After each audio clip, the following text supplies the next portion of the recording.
What's up, Rockstars? Today is a crazy video. We're going over November, but there is some insane stuff coming out. There is actually brand new major IP games today, the day that I'm posting this, for you guys to check out, and a ton more coming up. So let's go ahead and quickly discuss.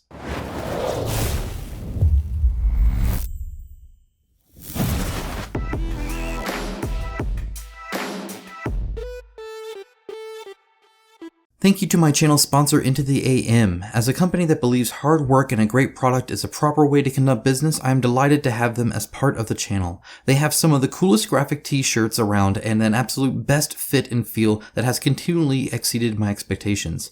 With new shirts arriving all the time and other products like boxers, hats, and even a monthly shirt club, I wholeheartedly recommend them to you. Check out the link in my description of this video for an exclusive 10% off everything they sell. Alright, I have everything linked in the description below. Go ahead and check that out. Of course, anything I'm doing, there's timestamps and links for you guys. And there are links to way more than what I'm covering in this video. So Control F is your friend. Go ahead and search for anything you're looking, or just browse what's available, what's coming up, what is here right now. And that is all, again, linked in the description below. If you appreciate all the effort that took, go ahead and leave a like. I appreciate it. All right, let's go ahead and dive in. We're actually going to cover two games that are online right now, that are live right now at the time of recording. I'm recording this 2 days before I launch this video for you guys. And really because some things happened, okay? So first is Wander, LaCluck's Revenge. If you recall, last time I covered this, it was not funded. Well, it is now funded, and I think that's wonderful. 88,000. It had 85,000 funding goal. So that's 11 days ago, so it's going to go up from there. So good for them. I think that's great. If you didn't know, this is like a very unique looking game, I feel, where you're playing these like, these different animals and fighting other animals, and they're all like, there's like a pirate rooster and, just crazy stuff like that. So really cool stuff that I think looks cool. I dig it. It's unique and it's different, and they show their renders in green, kind of like a teal, I guess, really. I don't know, like a greenish bluish kind of thing. Anyway, that's there now. The Thinning Veil. Now, this is something that is still continuing to gain traction. It actually is on its way, depending on the trend line, to not only fund it, but actually go a little bit past the funding, but we'll see it. A lot of it depends on the last 2 days, of course. That's kind of the next big push they're going to have. I don't think they have any expansions or anything like that. What I wanted to comment on this is that they have not given up, and in fact, they've doubled down. They're doing updates constantly. There are 14 updates now talking about various game systems, stuff like that. My understanding is they're working on some of the updates that I may have noticed, and I think others have as well, when it comes to just sprucing up the page a little bit. But do feel free to check this out. It is a Celtic, very indie, very much, this is what Kickstarter is for, realistic goal, miniature board game.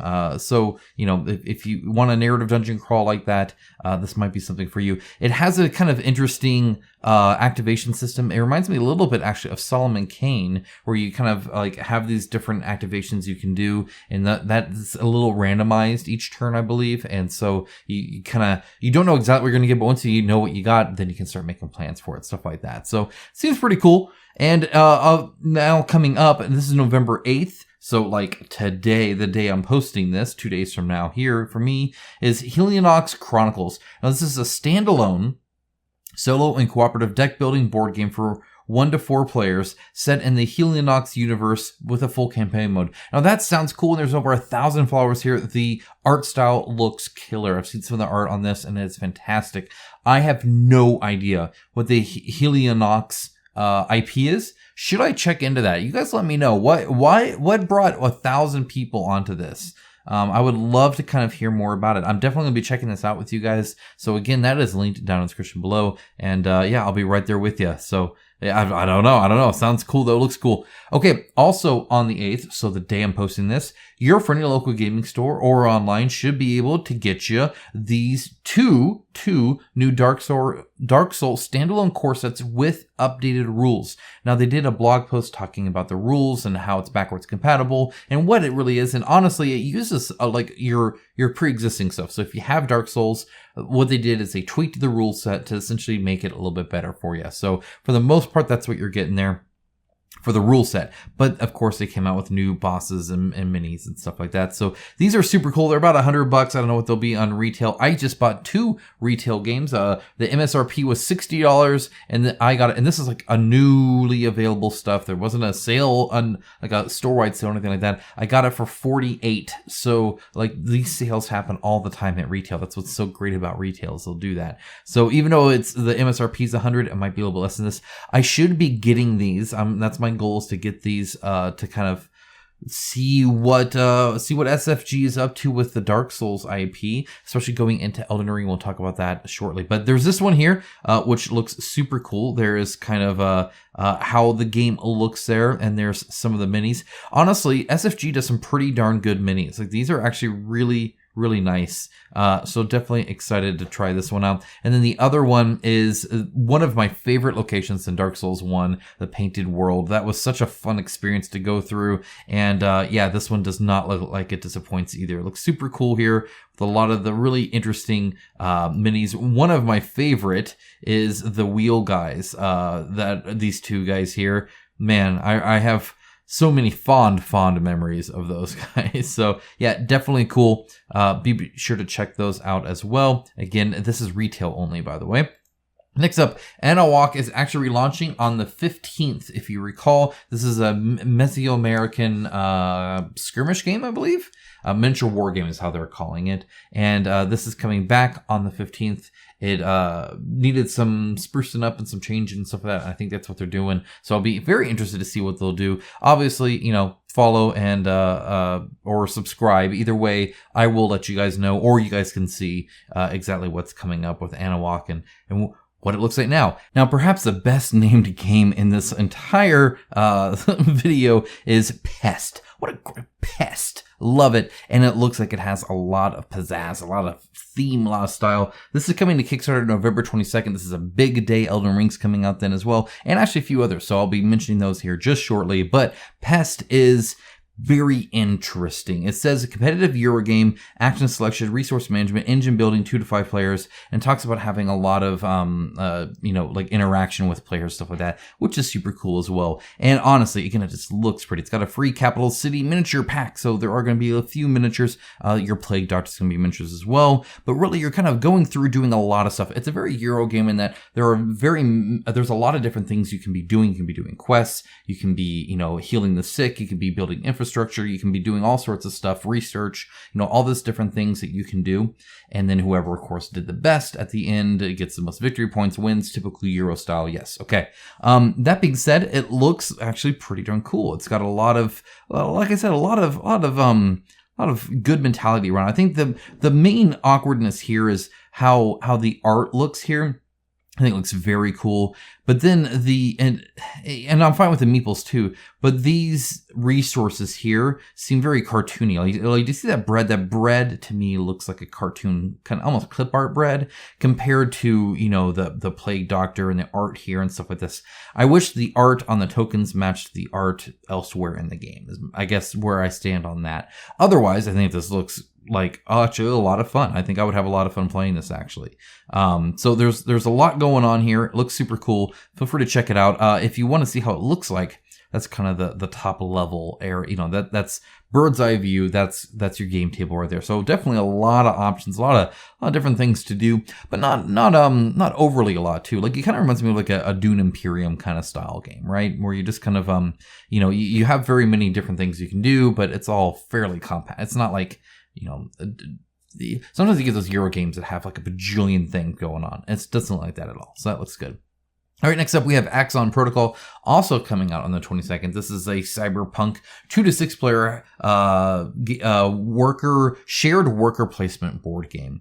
And now this is also coming on the 22nd. I've been covering this for well over a year now, so I'm definitely excited for it because I want a very cool cyberpunk game. Still kind of looking out for that for me personally, and this might be it. However, coming on the 22nd, it's definitely going to be the underdog and last place. Now, it's not to say it won't fund or do well, but it's not going to do Elden Ring. I don't think it's going to do Pest numbers as well. I think this one's kind of a little bit lagging behind. It's a very rough time to launch something like this because I think it's great, but it just doesn't have the same appeal, mass market appeal as some of these other things.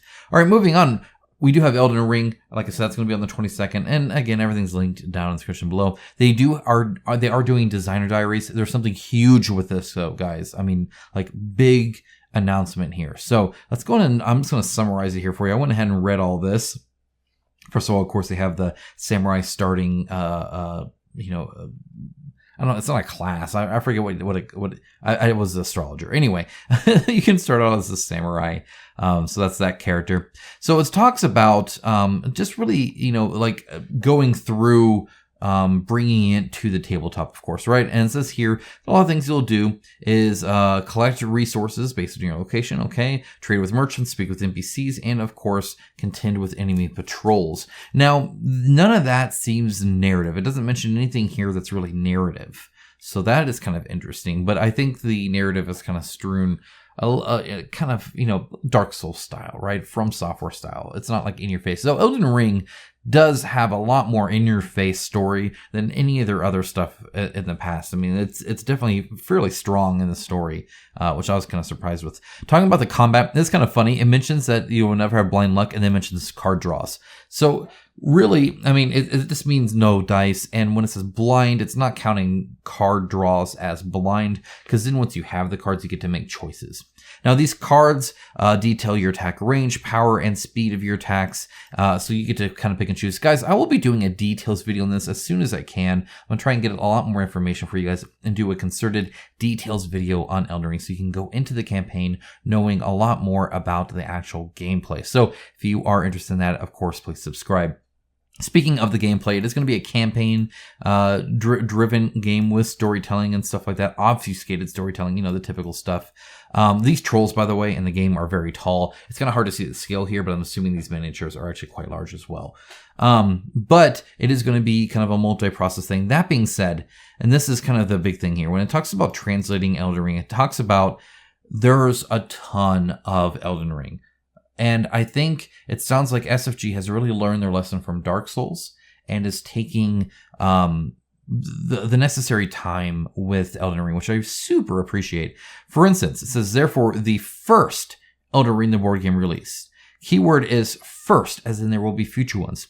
Is going to focus primarily on Limgrave and the Weeping Peninsula. If you recall, you start out in Limgrave. That's kind of your starting area. And then the area adjacent to that is Weeping Peninsula, allowing you to delve into the region in a much deeper way than would otherwise have been possible.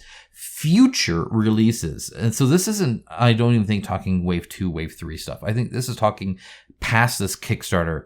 Will continue your tarnished character's journey across the land. So I think that's fantastic. And while I would love to just get everything Elden Ring and go through the whole thing, and and have all these Erd trees and all, I mean, just some cool stuff, right? We need to get Ranni in there, right? And maybe she makes an appearance early on in Limgrave. So I mean, there's possibilities for a lot of stuff, but you know what I'm saying? Like there's a lot to Elden Ring, and honestly, I'm glad it's over time. It means we can piecemeal the price. It means they can iterate on it better. It means that you get more time with that part of the game while you wait for the other part of the game. And this game can stay with you for quite some time. And it doesn't inundate them with a huge scope like Dark Souls was. I mean, that was a truly massive undertaking for them. And if you try to do all of Elden Ring all at once, it would also be truly an insane amount of content. So I'm really actually glad to hear this, though I am surprised